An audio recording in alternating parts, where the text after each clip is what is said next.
Hey folks, we are live here. We are talking about holiday gift wines, about pairing wines with turkey, about which guests you want to see in the new year.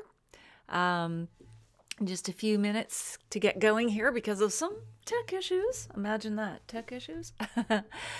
Anyway, I am going to go over to my Facebook page and make sure all is good. I know we're live, which is good, and welcome you, whoever's here tonight. On the Sunday Sipper Club, I'm Natalie McLean, editor of Canada's largest wine review site, and I offer online courses to help to get you confident about wine. And I want to see if I can find the page where we are live. I'm going to refresh. I know I saw the live pop up there. Technology, it's just a marvelous thing when it works. Oh, there we are. Okay, so let me click into that. And awesome. All right, so watching now, we have Dave Head is here. Darren is here. Sam, there you are. Yes, couldn't find you for a while. I wasn't here for a while, Sam.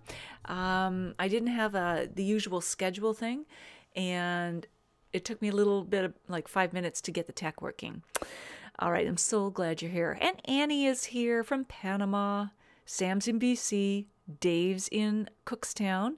Lee's is in Northern Ontario. I love how we're all together here tonight. I just love how this brings us together. Okay, so guys, what's in your glass? I'm drinking a Beaujolais Rosé, just so you know, and really loving it.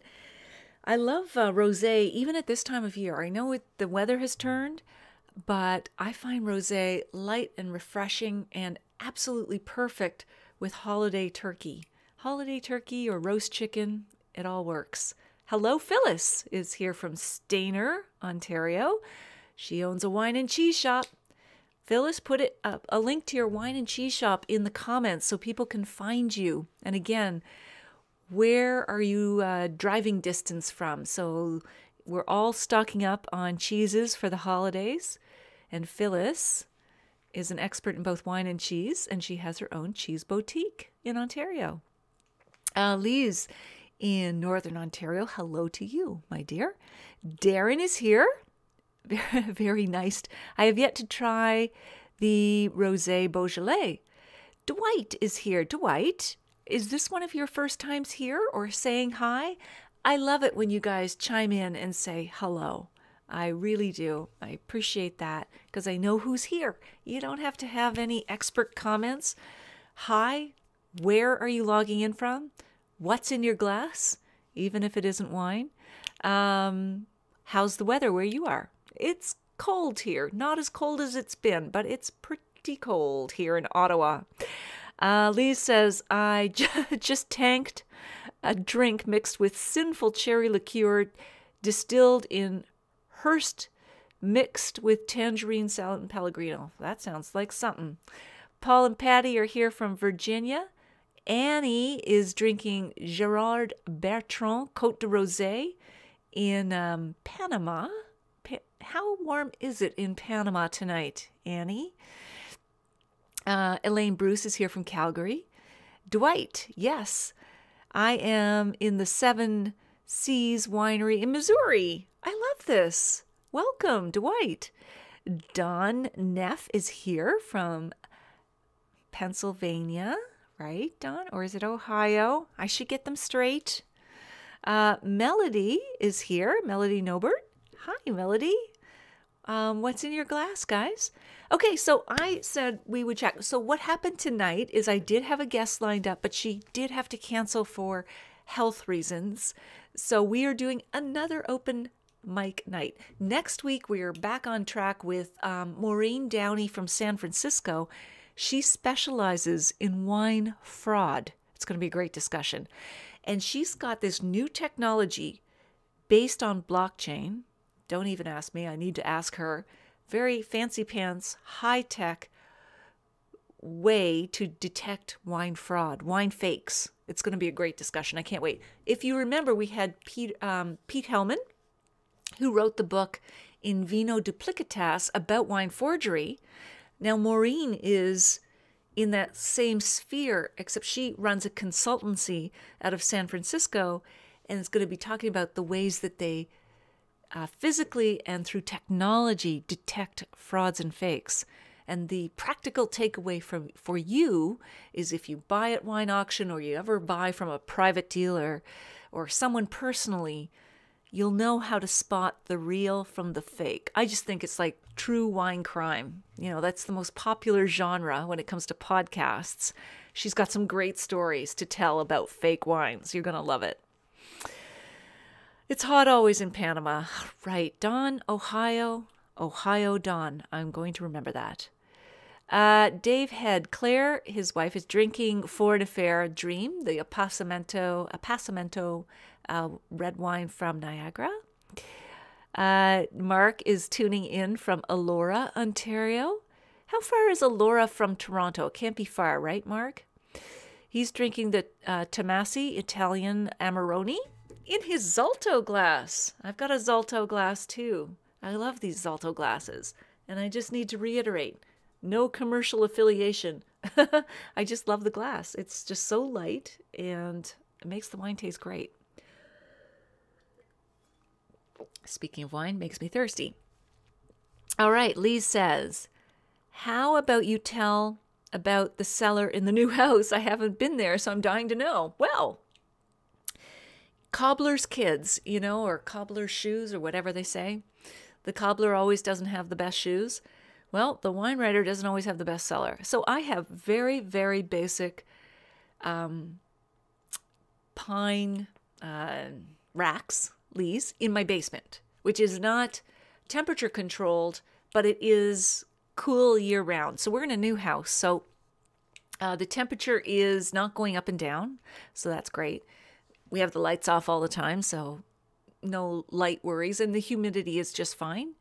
I have about 1,000 bottles, which actually is pretty much a baby collection for someone who's a wine nut. But I taste so many wines, Lees, that, you know, through the LCBO and through the tastings, and the deliveries come almost every day here. I know, such a tough job. But literally, the FedEx, the UPS, I know them all. They're delivering cases of wines from wineries and wine agents to taste, to evaluate. I just don't buy wines for long-term aging. I just don't anymore. I used to, but I taste so many wines that are ready to drink now that I really stopped doing that a while back. And I stopped buying by the case a while back because there's just so much out there, so much diversity that I don't want to commit even to 12 bottles of the same thing anymore. So that's where I am with that. Peter Nielsen is here from Windsor, Ontario, or southwestern Ontario. Let me just toggle up because the comments are going by quickly. Sam in BC, who teaches wine courses, he did a comparison of Cabernet Franc from Fairview Cellars in Oliver, BC, not to be confused with Fairview in South Africa, and one with Pacific Breeze Winery, a Garage East winery in New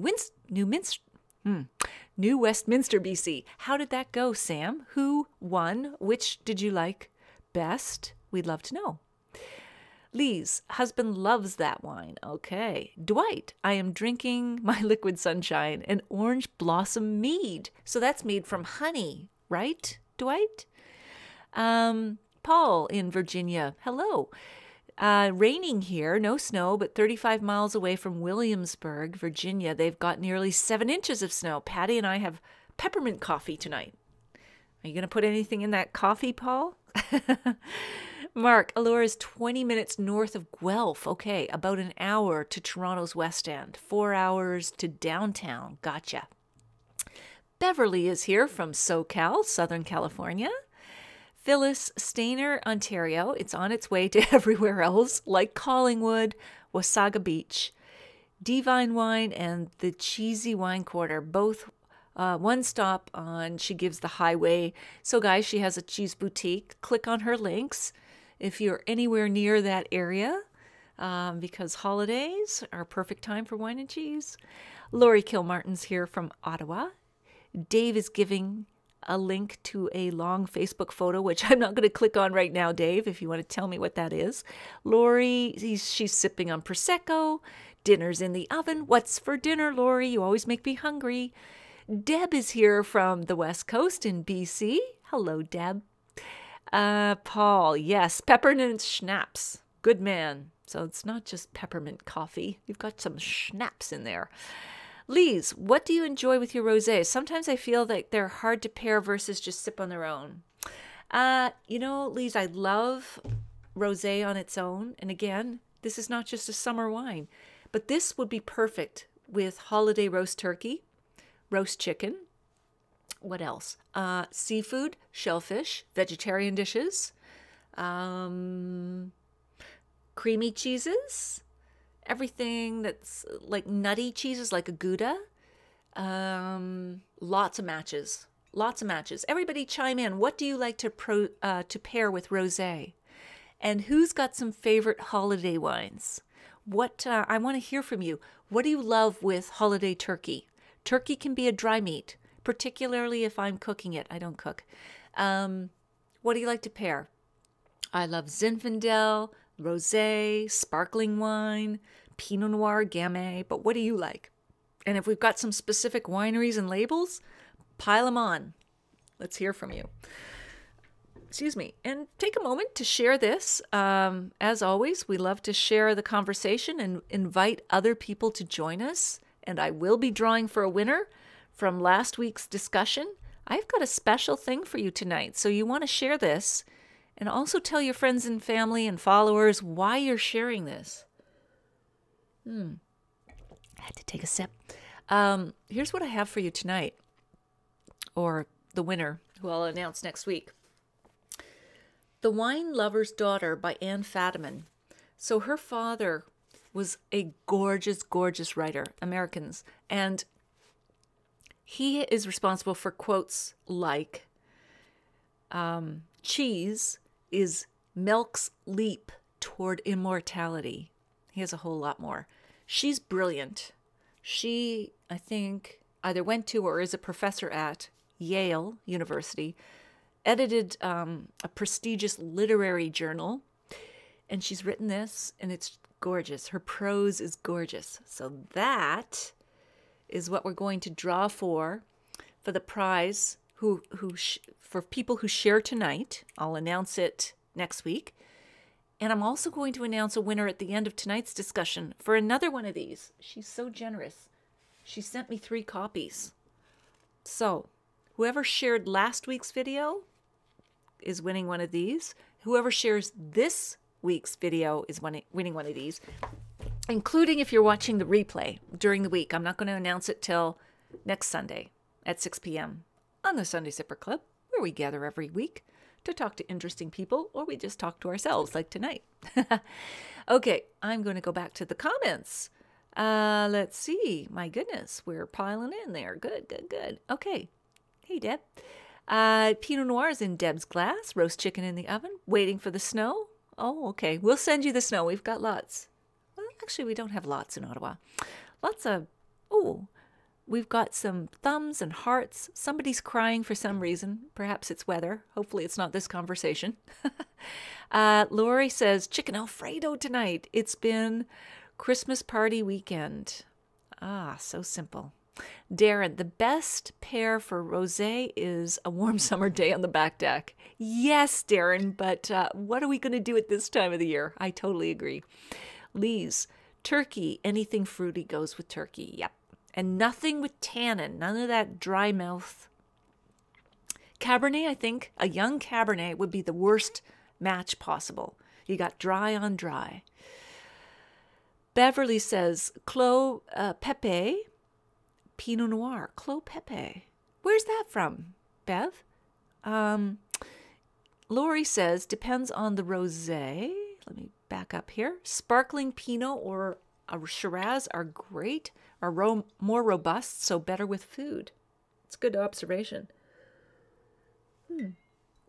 Deb says, I love rosé with turkey. Culmina Saunier. Oh, Culmina is a BC wine. Saunier means they bleed off the wine, not Nothing medieval, nothing involving leeches. But what they do is it's the process of making a red wine, but then they siphon off or bleed, saigner, the French word, the first run juice, which is a light pink. And that's how they make rosé in Tavel, which is a region in the Rhone Valley in southern France. Makes a very flavorful, often robust rosé for rosé. Sometimes the alcohol can get right up there to 14%. So Colmena Rosé and One Faith Rosé, another winery, Bartier Brothers in BC. Kismet Infinity Rosé, but difficult to find, and Black Hills Rosé, very yummy. All by its lonesome. All BC rosés. Lovely, Deb. Way to represent your province. Jim Clark is here from Canada. Hi, Nat. What would be a good wine to start off a young super taster who isn't keen on wine? Okay, so does this youngster, is his or her palate mostly like, has it been flavored vodka drinks? Is it a sweet palate? Is it Coca-Cola? If that's the case, I would definitely go off dry, like even an off dry white Zinfandel from Söderholm,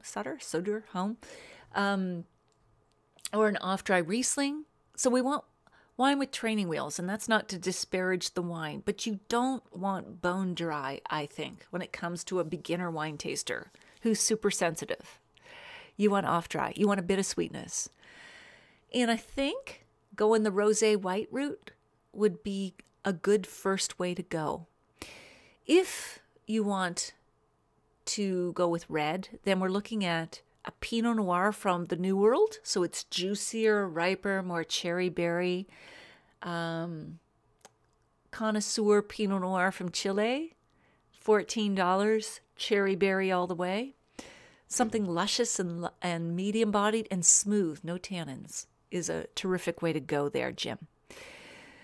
Dwight, barbecue with rosé. You know why I like barbecue with rosé, Dwight, is that the charry flavors can be very sort of blackish, like really in a good way, grilled, dark, and then rosé lifts it. And I love the contrast, like a blackened chicken or a char-grilled, even piece of red meat, even grilled veggies or a portobello mushroom with rosé. That's the bomb. So good. Annie in Panama says, gnarly head, old vine Zinfandel. Absolutely. That would be so great with turkey. And again, it's a full-bodied, smooth California Zinfandel. And that is classic with turkey. No dryness, nothing. Again, thanks for the hearts and the thumbs up. I'm feeling very validated tonight. Mark says, we tend to have goose on Christmas. Our go-to wine has traditionally been Chateauneuf de Pape. Well, that's interesting. So I would assume, Mark, I think I've had goose, but I don't remember the exact taste. Is it very gamey, very wild, and sort of like, I don't know, quail or pheasant, but darker, more dark meat sort of fowl? If so, Chateauneuf de Pape would be a very interesting match. It's interesting that you're doing that. Beverly says, Santa Maria, California is where the winery she mentioned is from, Chloe Pepe. Lee says, we're having crab legs with garlic butter, ooh, and prime ribs, so I'm doing 2 wines. You better, Lise. That just sounds divine. Which 2 wines are you doing, Lise? Lisa Stahl is here. Chloe Pepe is in the Santa Rita Hills, Santa Barbara. And Lisa, where are you logging in from, and what's in your glass? Lori, yes, Lise sometimes does do 2 wines. She's been known. Tavel Rosé is my favorite. It has lots of clementine and Pastille Unique Cold. Okay, Pastille Unique Cold in the deck on by the lake. What does that mean? Pastille Unique Cold. Wine buzz to follow normally from higher alcohol, yet light taste, yes. Bev says her winery, Chloe Pepe, is actually in Lompoc. I have not heard of Lompoc, California. I'm going to take another sip. I'm going to show you some pretty pictures of holiday wines. Let's see if these will work while the sound still works. I don't know if I centered these okay, and if you can still hear me. I was playing around with the pictures tonight, trying to get something festive. Need to take a sip there. Look at the Christmas lights with the wine.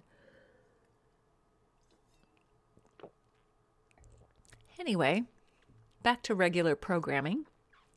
Let's see here now.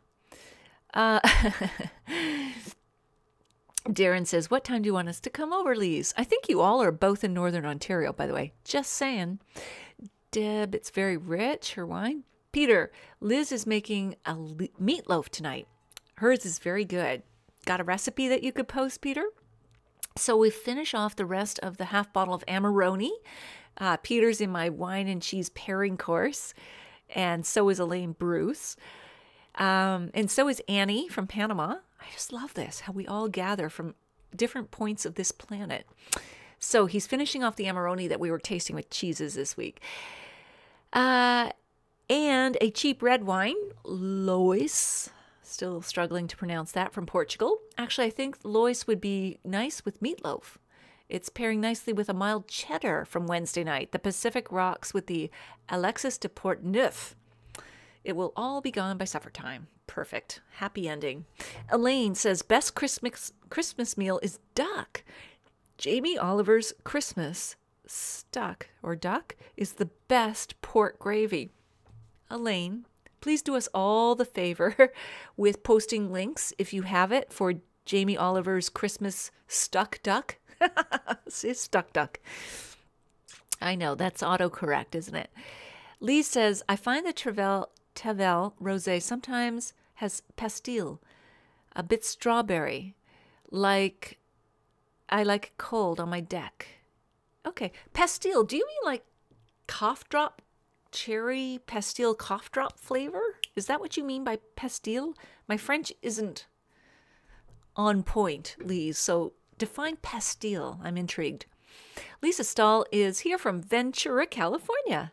McKinney family, Presqu'île Vineyard 2016 Pinot Noir. Awesome. Guys, this is great. Has anybody discovered any good wine books this season? I would so recommend this one. I'm giving it away. The Wine Lover's Daughter by Anne Fadiman. Love it. And I think I mentioned, I hope I did, at one point or another last week or the week before, my first book, Red, White, and Drunk All Over, is now on audio. So if you're like me and you listen to books rather than read them, it's on Apple iTunes, it's on Amazon, and it's on Audible. So if you've got a car trip coming up, or you're just someone who loves to listen to books, maybe you're someone who needs to take a break for yourself during the holidays and shut the door and just turn off the lights and listen to something soothing. Get my book. Anyway, okay, enough of that. Okay, so pastille is a little tart candies. I got it. Okay.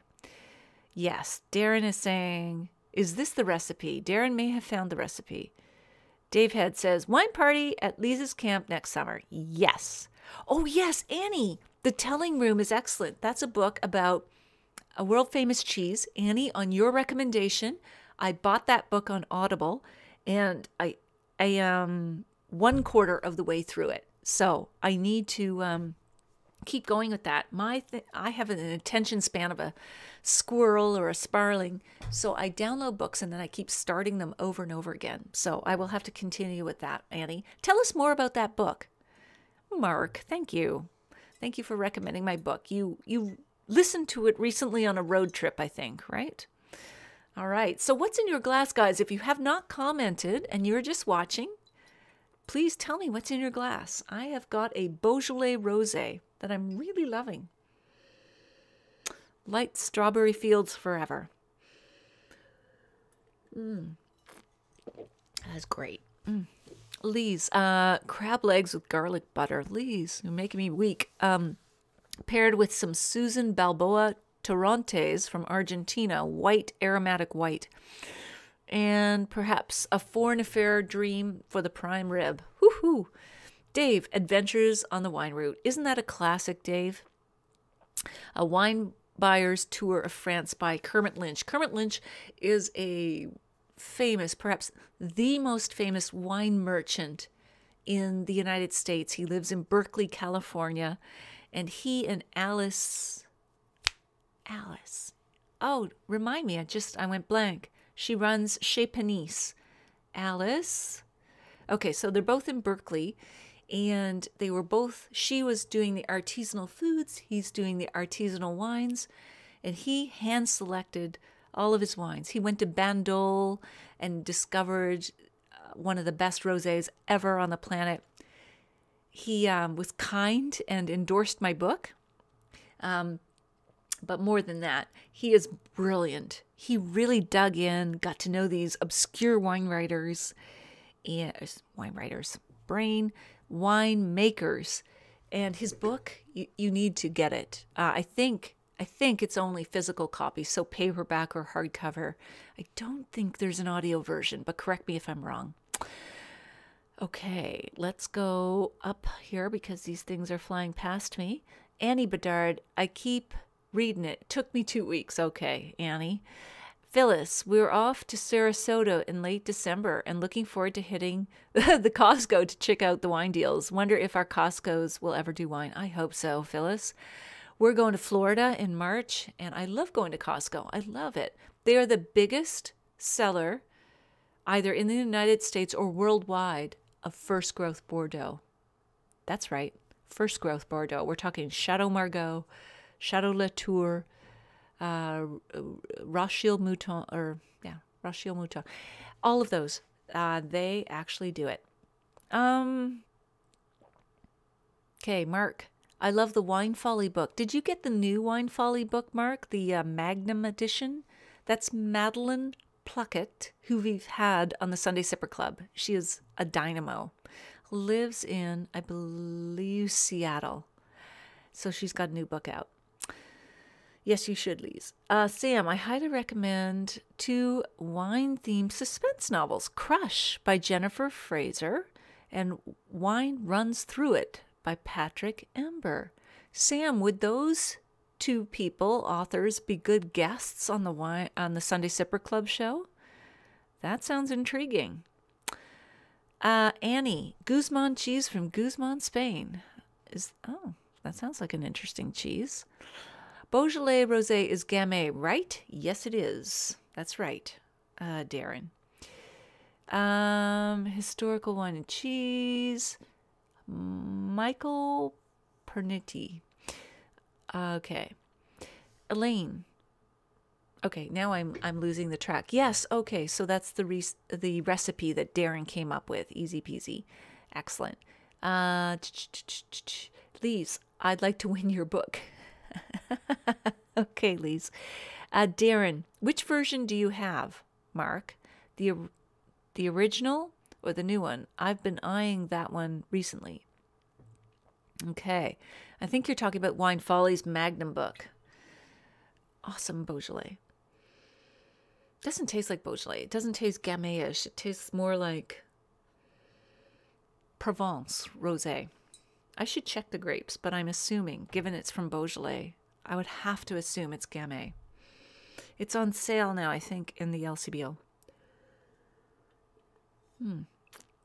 I'll post a link to it.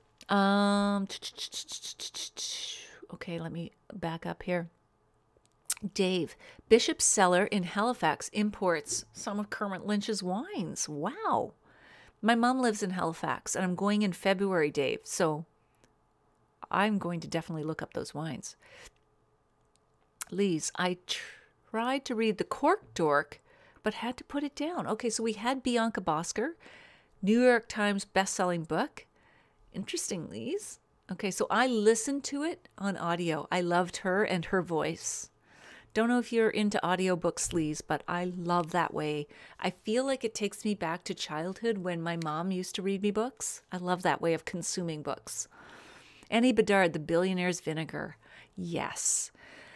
I reviewed The Billionaire's Vinegar for the Globe Mail newspaper in Canada. Beautiful book, well written, suspenseful. I hear it's being made into a movie, and I've heard it bounced around in terms of who is the director and actors. I've heard, was it Matt Damon? And who's the guy who might be I don't know. I'm going to mix them all up. I hope they make it. Blair! Brother Blair is here. Hello, Blair. Happy belated birthday. Sam, yes, I think both authors would be a good fit. See, I have a bias toward authors because they can tell a good story. So I love winemakers when they can tell a good story, right? That they need to. They can't just make good wine. That's not enough for us, right? We can sip on good wine and listen to an author tell a good yarn. That's what this is about. It's only a bonus when you've got a winemaker who makes great wine, tells a good story, like Randall Graham or Anne Sperling or some of the ones we've had before. Okay. Lisa Stahl, in my glass now is Chucker 17, Happy Canyon Cabernet Franc. Interesting. Phyllis Cook, my husband and I are drinking a California Red, a CA Red, a Canadian Red I made in my shop. Did you make your wine, Phyllis? Let me scroll back up because the comments are passing quickly. We're munching on an old cheddar and a Huntsman, which is double Gloucester and Stilton. When I ask my husband David what wine he likes best, he says stolen, which usually means my glass of wine. Yeah, when I'm asked that question, which wine do you like? And I always say the one that somebody else bought for me. So I'm with you. Mark Lay, I think I have the original. I got it last year. Okay. Joanna is here. Wine and War, yes, by Petty and Dawn Kladstrup from South Africa. Winemakers, but their story takes place in France, where the winemakers are outwitting Nazis sometimes. Also the audible version. What I loved about that is that one winemaker in Burgundy, I think it was, released a lot of little spiders to do webs in front of a fake wall behind which they had hidden the best wines. Those guys are fabulous writers. Wine and War. If you're a history buff, war buff, a good writing buff, go for Wine and War. Annie loved the Dork book. Oof, can't say that fast. Hi, Blair. Yes, you're welcome. Blair, are you drinking wine tonight? And how is Raylene? Hello. And the kids. Deb, I'd love to see more winemakers on the Sunday Sipper Club about grapes they farm and what they do with them. Winemaking, interesting winemaking stories. Love their knowledge. Agreed about winemakers being able to tell good stories. Absolutely. I'm all for more winemakers. I default because it's a little bit easier to get winemakers on, wine writers. My bias, my bad maybe. I just want to make sure you guys are entertained. So, but please post in the comments, who are the winemakers who are interesting, or wine agents like Kermit Lynch. The challenge sometimes that I have, folks, is technology, either technology or bandwidth. So it's great to try to get a winemaker from France, but he or she has to have high-speed internet connection, has to be familiar a little bit with Facebook, and then has to be interesting. So, when we get Charles back from South Africa, who's got a tech guy to help him, high speed, he's great, he's funny, brilliant. It all comes together. Joanna, I believe Kermit Lynch now lives in Provence. Poor sod. Yeah. Little violins. Mark, Madeline Pluckett is selling some sort of new Magnum book on wine folly. Maybe it's a gussied up version with better illustrations. I don't know. But she's been promoting a new book of some sort lately. I support her. She's great at what she does. Lise, thanks for bringing up Psalm 3. Yes, so I've been hearing about that. Psalm 3, a documentary, is about people I think they're all in the US, trying to pass the Master Sommelier exam. And you don't need to be a wine expert to watch this, but it's fascinating because the pass rate, like the Master Wine program, is like about 10%. So there's been 2 documentaries already. This is the 3rd one. I think you can find 1 and or 2 on Netflix. Number 3, Lise, is on Apple iTunes, and you have to purchase it, but it is available. I was told that either last week or somewhere else, but it is out. Miguel Borges is here from Portugal. We've been talking about how wines from Portugal are amazing values, Miguel. Miguel, you are a trooper. It must be midnight your time. You guys are great. Okay, Peter. Lompoc is in Santa Barbara area of Southern California. We were there a month ago. It's not a very nice town aesthetically, but the area is great for Pinot Noir and Chardonnay. Angela's is an unremarkable restaurant there visually, but great with authentic Mexican food. Thanks for the link. Natalie Walker is here. Natalie, you've got a Canadian flag. Where are you logging in from? And what's in your glass? I just will take a moment here to ask you to share this video. And even more importantly, tell your friends and family why you're liking this. Because if you do, I had to take another sip, you will win a copy of this brilliant book, The Wine Lover's Daughter. Gorgeous prose. All right, let's go back to comments here. Lise, Wine and Wars. Yeah, it is, Lise. It would be a great book. Bev says, I ordered it. Should receive it on Tuesday. Wow, you're right on there, Bev. Blair, no wine. Getting the kids ready for bed. Wine can help with that, Blair. Lise, I like chefs on here. Oh, okay. Yeah, we've had some chefs. We've had Massimo. Who else? We've had food people. Wine and cheese people. We've had charcuterie people. But yeah, which chef should we have? Because we need chefs who know wine, at least who are comfortable talking about wine. I'm thinking maybe Jamie Kennedy. I can reach for the greats. They may not have time for me. It's not you guys, me. But wouldn't it be neat to have Jamie Oliver and people like that? But we'll see. Annie Bedard. Sam Sebastiani from Sonoma. Yes, she's suggesting him as a guest. Dave. Andre Lipinski from Big Head. Hint, hint. Yes, that would be a good guest. Peter. The documentary The Billionaire's Vinegar is called Sour Grapes. Okay, and it's on Netflix. It's fascinating. I have the book and watched the documentary. Okay, so I thought they were going to make it into a big Hollywood movie, but who plays the characters? Anybody that we would know from Hollywood, Peter? Sam, have you interviewed the winemakers owners that you wrote about in your 2 books? Yes, I could go back through that. So yes. So again, the challenge sometimes is bandwidth, technology.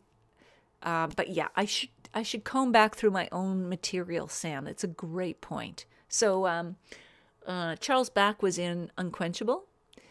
Lara Catena, her father, was in one of the books. I can't keep them all straight now.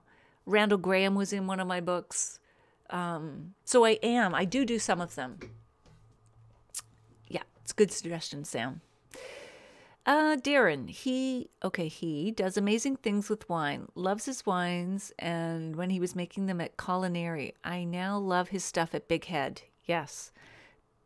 Big Head is great. Is Big Head the one who does Megalomaniac and The Narcissist and all of those labels? Those are brilliant wines. And you know who's there? Is Sebastian Joquet, who used to be at Le Clos Jourdain with Thomas Belcheder. So, I wonder if I'm mixing everybody up. Big Head. Clarify for me if I'm confusing 2 wineries. Paul says, we had a California winemaker on our Bordeaux River cruise. He had great stories. Please post his name. I think you did before, Paul, but please remind me. Natalie Walker is here in Port Credit, drinking a lovely Ravine Malbec. Natalie, situate Port Credit for us. Is it closer to Niagara or Windsor, Ontario? Where exactly is it? Ravine is a lovely winery in Niagara. Joanna, one of my favorite parts of Wine and War is the French army sending in the U.S. Army up the lesser wine bank of the Rhone, not sure of the river, and they themselves on the bank with the better wine. Very strategic. They went, we'll defend the bank with the better wine. Elaine, the Master Sommelier exam was scuttled this year due to one of the wines was found to be on the exam. Therefore, no one was able to sit. Yes, I heard that. I don't know who broke the news, but somehow they do a blind tasting, and it was revealed that I think 24 people in San Francisco knew the wines that would be in the blind component, the blind tasting component. I don't know, but I'm just going to take your word, Elaine, that the whole tasting was scuttled. I didn't know if it was scuttled just for those who knew what wines were on the exam and shouldn't have, or if it was scuttled for everybody. But yeah, it was quite a scandal. You're supposed to know your stuff and taste blindly, truly blindly. Okay, let's get some women chefs. Yes, please. Dave Head, the guys from Joe Beef. They're pretty outspoken. Yes, they've had You know what? Yeah, I would love Lynn Crawford. Lynn Crawford from Toronto. I will try. Peter Nielsen, they aren't actors. It is a documentary. The actual people involved. Okay, I still think they're making a Hollywood movie of Billionaire's Vinegar, Peter. But I want to watch the documentary. Darren, no, that's a different winery. John Howard, I think. Oh, yeah, right. Mark Lay, how about Tony Aspler? He also wrote a mystery novel. Absolutely, he would be fun. Sour Grapes, how about Kernawan? So we had Pete Hellman, the New York journalist who also writes for the Wall Street Journal, on here with his book In Vino Duplicitas about wine forgery, and Rudy Kernawan. That was a great conversation. And that is the first conversation I'm having as an edited version of my podcast that launches this Wednesday. Woo! Does anybody listen to podcasts here? I know we can be visual learners, we can be auditory learners. I cannot wait. This Wednesday. So I'm launching with Pete Hellman and a solo episode. So it's called Unreserved Wine Talk. Unfiltered conversations and confessions with your host, yours truly. So when I go solo, I'm doing wine confessions. Yes, things I've never revealed publicly before about wine. Okay, let me get back to the comments. No, Big Head is not megalomaniac. Thank you for clarifying that, Dave. I'm thinking they're all big-headed. Lise, we might not always need guests. See how we're entertaining ourselves. See, Lise, okay, I'm glad you brought that up. In 2019, my goal is to write my third book. There is no way I'm going to write that book if I have a guest on here every Sunday. What I can do is jump in here every second week between guests and have a good old chat with y'all like we're doing tonight. But the amount of time that I take booking a guest, finding dates, doing a tech test call, getting their picture, blah, blah, blah. I'm not complaining. It's just a lot of work when we have a guest. Versus this, I just jump on and say, what do you want to talk about? So in 2019, I'm going to alternate. One guest, one non-guest. And that's what I'm doing. I'm going to write that third book. Gosh darn it. And that's the way we're going to go. So we'll have this episode. We'll have next week with Maureen Downey. And then we're going to take a 2-week break because it'll be Christmas, Hanukkah. And then we'll resume in the new year on that kind of schedule. So there you go.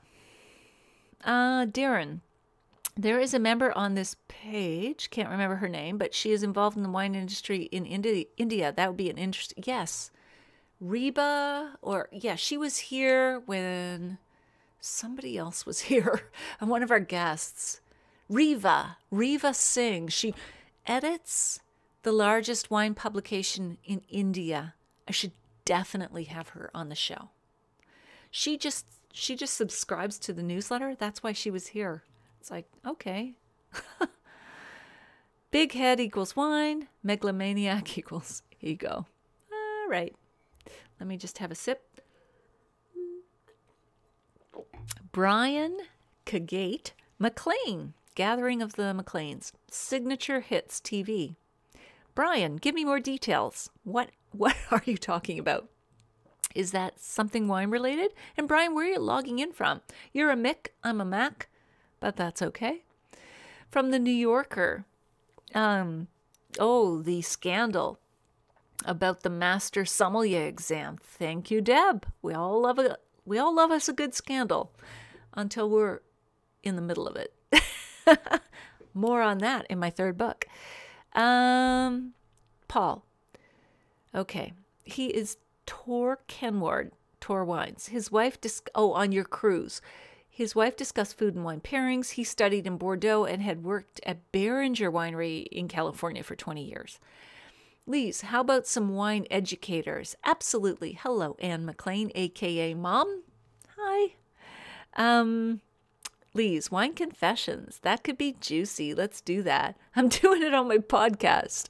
There's only so many I have skeletons, but I don't have reams of them, Lise, so I have to space my skeletons. What's the name of your third book? I have it, but I'm going to play coy, Bev. I'm not coming out with it till it's ready. Pre-publication, yes, but not right now. It's juicy. It's more wine memoir than about wine. It's about women, being a woman in the wine world. It's about social media meltdowns. It's about Me Too. It's about a whole bunch of stuff. Okay. Sam, third book, hooray. What will it be about? What I just said. Darren, Reva, yes, that's it. I'm running dry here. I should have filled this up to the top. Okay. Wow, we're at an hour. And this is just zip by because I'm so interesting. No, just kidding. You are interesting. I love your questions. So I'm going to finish that. So guys, oh, I'm liking the third book already. Excellent. Don't try to drag it out of me before it's ready, guys. Tease. Okay, so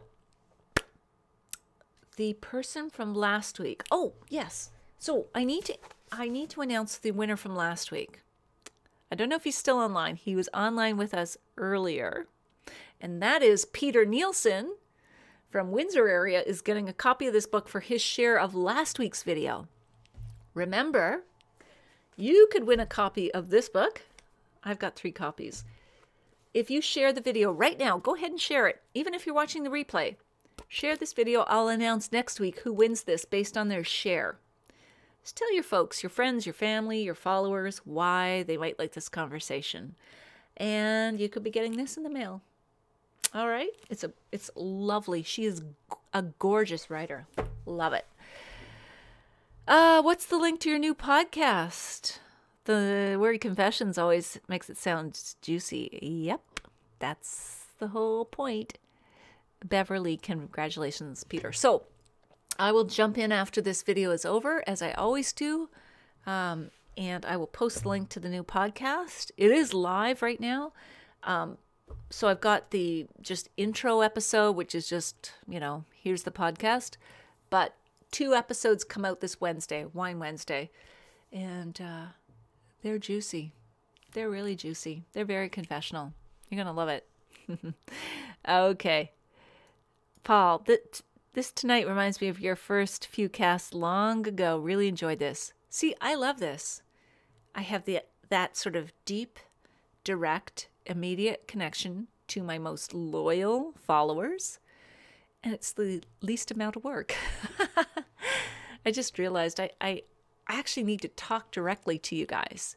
not always interviewing somebody. So we're going to go one-on-one in 2019. All right, so we'll be back next week with Maureen Downey. 2019, we're going to go one for one. I think it'll be a lot of fun, and I cannot wait to see what 2019 reveals. It's going to be a great one, I think. All right, so I will see you next week at 6 p.m. Eastern, Toronto, New York time. Take care, guys. And yeah, talk to you again soon.